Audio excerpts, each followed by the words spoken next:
കളർകോട് വാഹന അപകടമുണ്ടായത് തൊട്ടുമുമ്പിലെ വാഹനത്തെ മറികടക്കുന്നതിനിടെയെന്ന് വിദ്യാർത്ഥിയുടെ മൊഴി. കാർ ഓടിച്ച വിദ്യാർത്ഥി പ്രതി. 5 മെഡിക്കൽ വിദ്യാർത്ഥികളുടെ മരണത്തിനിടയാക്കിയ അപകടമുണ്ടായത് തൊട്ടുമുൻപിലെ വാഹനത്തെ മറികടക്കുന്നതിനിടെയാണെന്ന് കാർ ഓടിച്ച വിദ്യാർത്ഥിയുടെ മൊഴി. മുമ്പിലുണ്ടായിരുന്ന കാറിനെ വലതുവശം വഴി മറികടക്കുമ്പോൾ ഉദ്ദേശിച്ച വേഗം കിട്ടിയില്ല. എതിർവശത്തു നിന്നും KSRTC ബസ് വരുന്നത് കണ്ട് പെട്ടെന്ന് ബ്രേക്ക് ചവിട്ടിയപ്പോൾ വാഹനം നിയന്ത്രണം വിട്ട് വലതുവശത്തേക്ക് തെന്നിമാറിയാണ് ബസ്സിലിടിച്ച് കയറിയതെന്നും തൃപ്പൂണിത്തറ കണ്ണൻകുളങ്ങര സ്വദേശിയായ ഗൗരീശങ്കർ പോലീസിന് നൽകിയ മൊഴിയിൽ പറയുന്നു. അതേസമയം അപകടത്തിൽ കാർ ഓടിച്ച വിദ്യാർത്ഥിയെ പ്രതിയാക്കി ആലപ്പുഴ സൗത്ത് പോലീസ് കോടതിയിൽ റിപ്പോർട്ട് നൽകി. CCTV ദൃശ്യങ്ങളുടെയും ദൃക്സാക്ഷി മൊഴികളുടെയും അടിസ്ഥാനത്തിലാണ് ഗൗരീശങ്കറിനെ 1-ാം പ്രതിയാക്കി റിപ്പോർട്ട് സമർപ്പിച്ചത്. വാഹനം ഓടിച്ച വിദ്യാർത്ഥിയുടെ വീഴ്ചയാണ് അപകടത്തിന് ഇടയാക്കിയതെന്നാണ് റിപ്പോർട്ട്.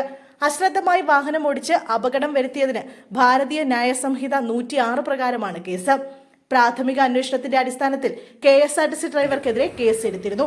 എന്നാൽ അന്വേഷണത്തിൽ ഡ്രൈവറുടെ ഭാഗത്ത് വീഴ്ചയില്ലെന്ന് കണ്ടെത്തി.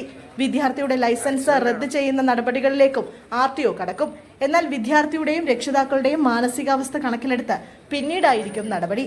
കഴിഞ്ഞ തിങ്കളാഴ്ചയാണ് വിദ്യാർത്ഥികൾ സഞ്ചരിച്ച ടവേര കാർ KSRTC ബസ്സുമായി കൂട്ടിയിടിച്ചത്. അപകടത്തിൽ വിദ്യാർത്ഥികൾ സഞ്ചരിച്ചിരുന്ന കാർ പൂർണ്ണമായും തകർന്നു. 11 പേരാണ് കാറിലുണ്ടായിരുന്നത്. 2 പേർ ബൈക്കിലും ഇവർക്കൊപ്പം എത്തിയിരുന്നു. അപകടത്തിൽ പരിക്കേറ്റ് അതീവ ഗുരുതരാവസ്ഥയിൽ ഗവൺമെന്റ് മെഡിക്കൽ കോളേജ് ആശുപത്രിയിൽ കഴിയുന്ന 3 പേരിൽ എടത്വ സ്വദേശി ആൽവിൻ ജോർജിനെ വിദഗ്ധ ചികിത്സയ്ക്കായി എറണാകുളത്തെ സ്വകാര്യ ആശുപത്രിയിലേക്ക് മാറ്റി. വെന്റിലേറ്റർ സൗകര്യമുള്ള ആംബുലൻസിലാണ് കൊണ്ടുപോയത്. കൊല്ലം പോരുവഴി കാർത്തിക വീട്ടിൽ ആനന്ദ് മനു, ചേർത്തല മണപ്പുറത്ത് വീട്ടിൽ കൃഷ്ണദേവ് എന്നിവരുടെ നില അല്പം മെച്ചപ്പെട്ടതോടെ വെന്റിലേറ്ററിൽ നിന്ന് മാറ്റി. വാഹനം ഓടിച്ചിരുന്ന ഗൗരീശങ്കറും കൊല്ലം ചവറ വെളുത്തേടത്ത് മക്കത്തിൽ മുഹസിനും ചികിത്സയിൽ തുടരുന്നു. പരിക്കേറ്റില്ലെങ്കിലും കടുത്ത മാനസികാഘാതം നേരിട്ട തിരുവനന്തപുരം മരിയനാട് സ്വദേശി ഷെയ്ൻ ഡെൻസ്റ്റൺ ഇന്നലെ മാതാപിതാക്കൾക്കൊപ്പം വീട്ടിലേക്ക് മടങ്ങി.